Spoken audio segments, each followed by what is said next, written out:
Hey guys, Bartell's Bookshelf here with my July 2022 wrap-up. I read six books technically this month, although one of them was True Grit, and I talked about that in my June on the Range wrap-up since I finished that at the very beginning of July, and I just didn't want to have to wait a whole another month just to talk about it. So if you want to know my thoughts on that book, you can go check that previous wrap-up.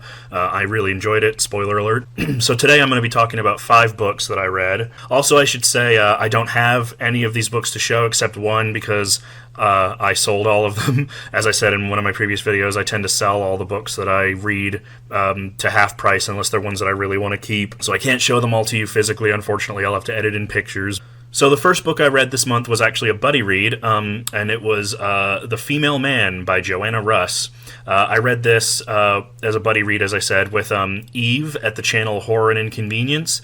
Great channel, all kinds of bizarro sci-fi and fantasy, really into fairy tales, has a lot of great videos on that subject, queer theory, great channel. I'll link her. We read this in the wake of the Roe v. Wade overturning, as we both sort of needed some feminist science fiction in our lives to sort of overcome the despair. As I hinted, this is a very famous feminist science fiction novel that I believe was written in 1970 but published as a novel in 1975. Written by Joanna Russ, who was a very well-regarded author in the science fiction field, noted academic, radical feminist. And this book was sort of her outcry about feminism kind of through the lens of sci-fi, and it was a really fascinating book, although a little bit difficult to explain. So this book, the main thrust of this book is that it involves 4 women who are part of the same they're interdimensional versions of each other from different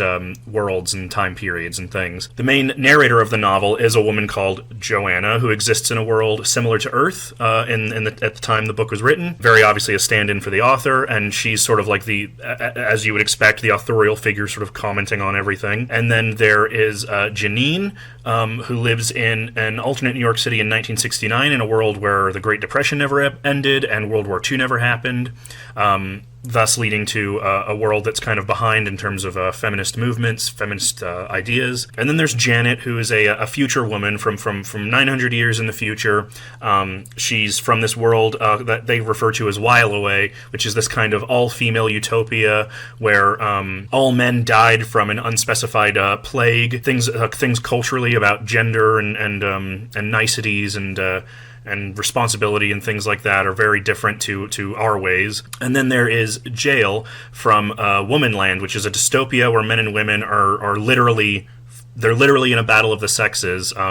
They've been in this ongoing war, but it's kind of a cold war. They trade with each other, and they're separated by a big wall. So the main sort of hook of this novel is about all 4 of these women sort of converging together, predicated on the arrival of Janet to Joanna's world, where she just appears randomly one day and sort of becomes this like celebrity figure. So this was a really, really interesting book, but a very difficult read because there's the differing perspectives, there's the several different worlds, and it's written in a very experimental style in terms of the structure, where the chapters are very short and they kind of jump between worlds kind of on a dime, so you're perpetually kind of left a little bit agog, like a little bit boggled, trying to figure out kind of where you are. And sometimes there's just dialogue or some like sort of vague description. So it's very unusual in terms of its style and its structure. You really have to kind of pay attention. I'm not the smartest reader in the world, so I'm sure there's a lot of stuff I didn't pick up on. It was both interesting and very saddening to see how little things have changed in terms of women's rights in the 70s as to now. A lot of the complaints and the tirades and the issues and just overall hardships that are brought up in the book are still very contemporary. This is leavened by a lot of humor, which I really enjoyed. So, for example, obviously a big part of it is Janet's sort of fish out of water reaction to our society, which is fun to read. They're very sexually frank on While Away, and she talks openly about having a wife and sort of what she does with her and things like that make it a very entertaining read. There's a scene at a dinner party where she gets into an argument with this very blustery sort of alpha male type, and she ends up beating the shit out of him. Stuff like that, little satirical sort of jabs like that make the book really entertaining. There were some things that bothered me about it. I don't want to say it's intellectualized, but it's very avant-garde science fiction in a way that it's really more about the writing and kind of what it's trying to say and sort of the texture of it rather than like plot or character. It made it a little bit sort of difficult to sort of attach emotionally to the story. And there's some elements of sort of transphobic elements that kind of rubbed me the wrong way, and some icky sexual relationships that sort of also rubbed me the wrong way. But as I understand it, Joanna Russ was aware of these shortcomings later on in life and did apologize for them. So even in this very sort of radical feminist novel, there are things that are not perfect in terms of gender and sexuality and stuff like that. But it was a very interesting book. I'm glad I read it, and it was really entertaining, really interesting, especially as sort of a window into sort of that era and sort of this era of science fiction literature in general. I'd really like to read more renowned feminist sci-fi writers from the 70s, like James Tiptree Jr.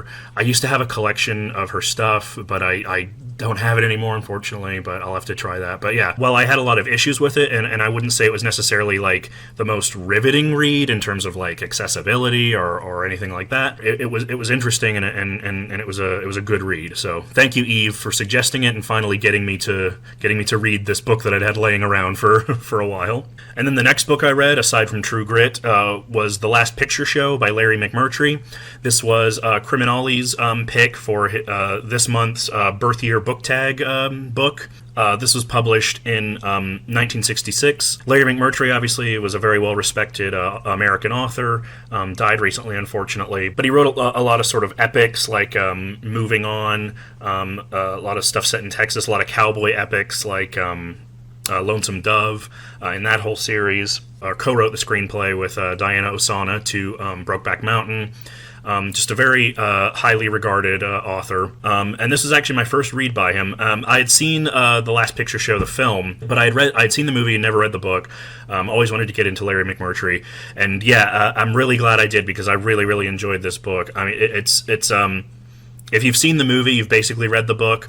They're both very, very faithful to one another. In fact, Larry McMurtry actually co-wrote the screenplay to the film. This takes place in a fictional Texas town called Thalia in the early 1950s. The narrator is this kid named Sonny who's graduating soon. He has a best friend named Dwayne. And they both just kind of spend their days whiling away, on the town. And the book basically explores through a sort of an ensemble cast the sort of loneliness and sadness of this Texas town, how things quickly begin to change with Sonny getting up to graduation, all of his friends, thinking about the future. And it's basically just kind of about this very lonely small town and kind of the things changing around it and how they have to sort of adapt or die. And as Ollie mentioned in his review, it's a very sad, very slow-moving book. What I found interesting about it was that not a lot really happens in terms of, like, it's not, like big drama. It's very understated in terms of the writing and the plot. But what I just found something so beautiful about it, so sad, so melancholy, growing up and dealing with change and wanting to be an adult but sort of not wanting to be an adult. Now that I'm older, I can definitely appreciate a lot of the feelings that Sonny was experiencing in terms of sort of leaving high school. There's this beautiful passage in the book where it talks about him after Sonny's graduated, he goes to a local football game and he talks about how he feels like an outsider, like he doesn't belong there because he's not a student anymore. And it's like he's sort of been he's stepped out into this like weird, unfathomable world that he has no idea how to deal with, and that was something that I definitely related to. And there's a pretty significant plot point in the book that deals with Sonny's relationship with an older married woman, Ruth Popper, whose husband is the local gym teacher, and he's just this like burly, mean alcoholic, sort of sees himself as like a man's man type, and he's just a deplorable character. And she sort of looks to Sunny as this sort of figure of like youth and vitality and feeling desirable again, So there's this very interesting thing where it's like Sunny's just kind of getting used to the idea of the future, and the idea of nostalgia and looking back on his past, and he's sort of sleeping with her as a way to sort of cement his kind of growing up, his feeling of being an adult, whereas like she's sleeping with him because of his youth, because of his vigor, because he represents the past, the missed opportunities that she had because she ended up with this shitty guy. It sounds like gross and problematic, it definitely is. I'd have to check, but I believe Sunny is underage at the time of their relationship, and so there is like a sort of a skeevy element to it, but there's also a strange kind of beauty there in how they find sort of solace in each other, but how that's they can't have that. It can't last forever. It's very romantic in its own like weird way. It's not big declarations of love and understanding, but it's the things in between those moments. It's the things they don't say to each other that give it so much meaning. It's hard to explain if you haven't read the book, but I just thought it was very beautifully done. And it's just a very sad book. There is some, as Ollie pointed out, there are some sort of iffy elements to it. But they felt real to me, based on my experience of sort of having a mother who grew up in a small town in Texas and just hearing stories from friends and family and stuff like that. It just felt very raw and very real to me. And the prose is very spare, and it was just a very beautiful, sad, melancholy book. And now that I've read this book, which was very, very short, it was like 230 pages or something like that, 245.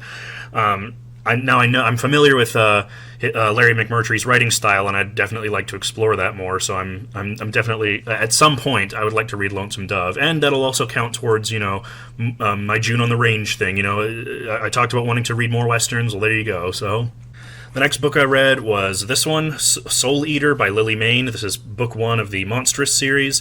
This is a self-published gay erotica novel. That my friend Nakia over at Plot Twist lent to me. I borrowed it from her because you know me, I'm into a bit of a non-human companionship. I like some monsters. Yeah, I don't really need to get too into the details on this one because you all probably know what kind of book it is, but it's a post-apocalyptic novel that takes place. It's 20 years after monsters were unleashed from this sort of like ancient slumber, and they've sort of loosed themselves upon the world. Some of the monsters are more monstrous than others. Some are like human or more like humans. And there was this huge war, and the book follows a guy named Danny who joins the army because that's really the only thing he knows how to do, because it's either that or become a raider in the wastelands. And obviously a big part of the military training is to hunt monsters, and they're trying to track down this specific monster, Wynn the Soul Eater, who every few years seems to come out of hiding and go on these massacres where he kills a bunch of people, a bunch of humans, and they can't figure out why, and they want to capture him so they can study him. And this base has already captured several monsters.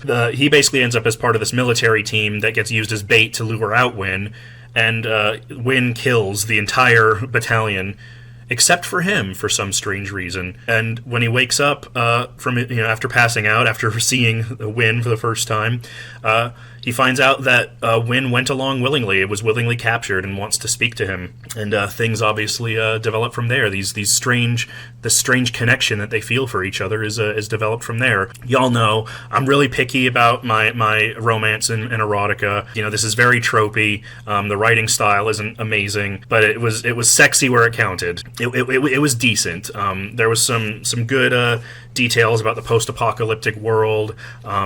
Wynn is a really cute character. He's actually, because he's like this big monster, but he sort of starts to reveal more of a soft side, obviously, as their relationship develops. And like the sex scenes, I'm not trying to get demonetized, but if you're into that kind of thing, Wynn has he's like a human, but he's not exactly like a human, and that's all I'll say there. So yeah, it was entertaining. It was cute. It was sweet. It was kind of, it was a good palate cleanser. I'm glad I read it. I don't know if I'll read the others just because I wasn't super wowed by this one. Although there is a character that cameos in this book that is the subject of the next book, and I don't know, I really liked him, so maybe I will read that at some point. We'll see. As I've said, I can be very picky about this stuff, but I enjoyed this one. This was decent. It was a good time. So yeah, Soul Eater by Lily Mayne. Next, I read Day Zero by C. Robert Cargill. This was a buddy read between Nakia and Laura and I. I've probably mentioned it before, but we kind of do our own little book club where we choose a book to read and we all read it together. And this was the book we chose. I mentioned this also in one of my haul videos because of the awesome premise.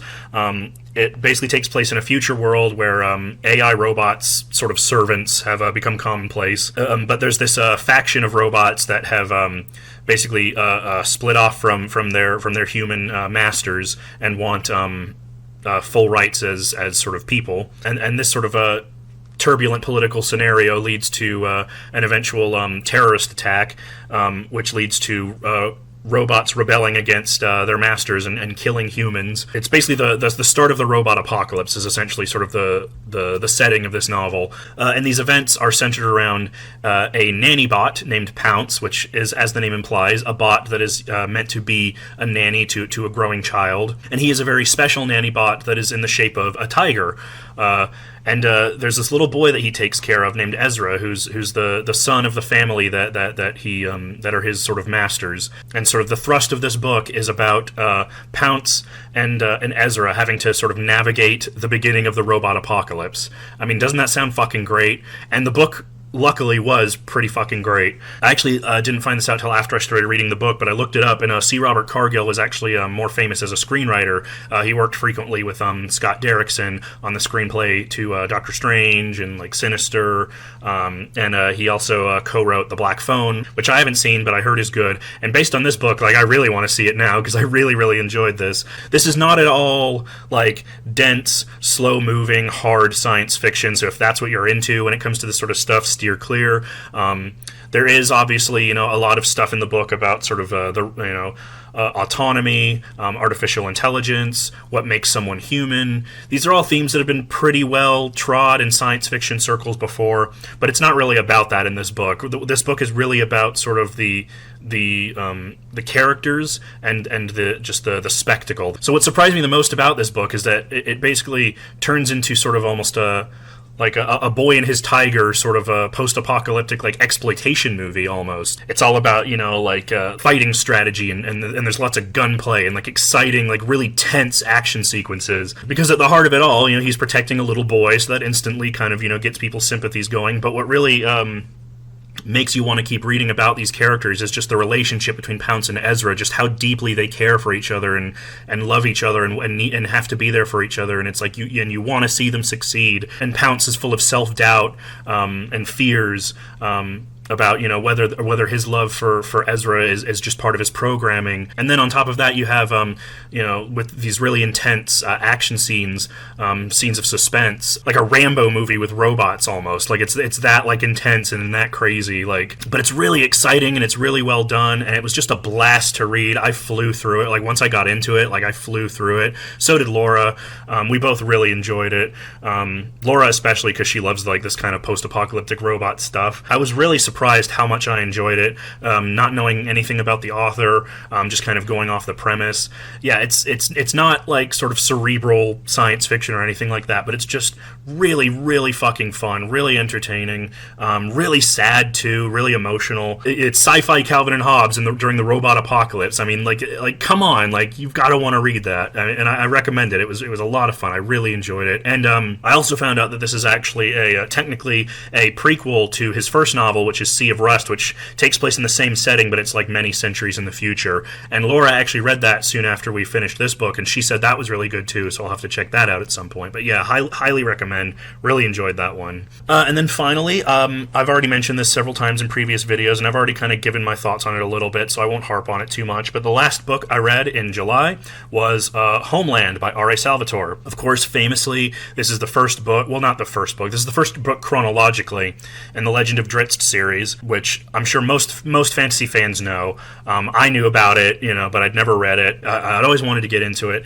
And then what finally pushed me was Nakia also got into this series about 5, 6, 7 years ago, and she really loved it, and she's like, it's been like a major inspiration to her, like ever since we've been friends. She's been telling me about it, trying to get me to read it. Finally I did, and as I mentioned in my other videos, I'm really glad I did because it was really fun. Sort of similar to Day Zero.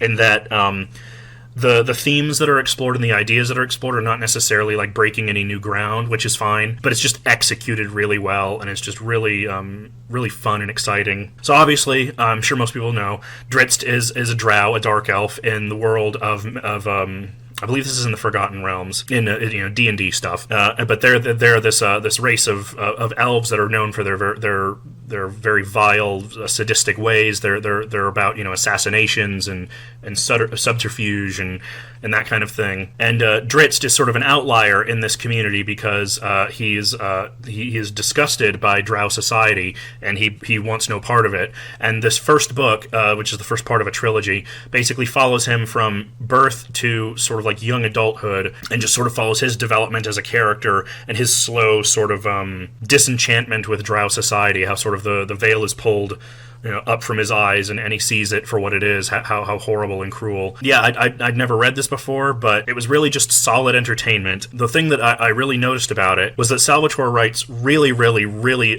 good action scenes. I'm not normally a big action person. I don't read a lot of sort of action-packed books, but the ones in this were really, really well done. They're very clear and concise, and they're easy to understand without being overly detailed. It's not like blow by blow. They don't go into extreme detail in every little thing they do, but it was just very cinematic. It moved very quickly. I could see it very easily in my head, and it was exciting. I really liked that. And the prose style is pretty good too. It's not going to be winning any awards probably, but there's just little splashes of sort of spice and flair throughout the book that make it just that also contribute to just making it a really pleasurable read. And Drizzt as a character is really fascinating. He's very he's sort of the odd man out. He's the one good guy trapped in this horrible society that is basically, its whole existence is basically about crushing his innocence and destroying him and making him one of them. And so it's very emotionally satisfying and interesting to watch him sort of come up through the ranks and sort of figure out his way through this world, and to eventually become disgusted with it and to make big changes to escape that. It was a lot of fun. I know I'm not sort of diving deep into it. I mean, it's not like I'm not trying to put it down by saying it's not deep or complex. I don't care. It was just very pleasurable to read. It was very enjoyable. It was just it was comforting in a weird sort of way. And as I mentioned in one of my previous videos, I mean, I've discovered lately that is kind of my literary comfort food. I love just a good, well-told, solid fantasy story, and I think this is interesting enough and well written enough and has enough sort of little wrinkles here and there that I really enjoyed it, and I definitely want to keep reading the series. I don't know how far I'll go, but I know I own the first 9, I think. So I definitely want to at least read this first trilogy, see how I get on with it. It's not what you would expect from this kind of paperback fantasy. There is actually some meat to it that I really, really enjoyed. So yeah, that was my wrap up for July 2022. You'll probably see me again very, very soon because I'm nearly finished with Ollie's pick for the for August for the birth year book tag video, and that is this piece of shit, Go Ask Alice. And boy, do I have a lot to say about this, so expect to see a very long, probably very ranty video about this piece of literary garbage very, very soon, which is fitting because it's Garb August, and this definitely fits the bill. But yeah, until then, I'll see you guys later, and like, subscribe, comment, all that stuff. What was your reading month like? What did you read? Talk to me. Books, man. All right. I'll see you guys later. Bye.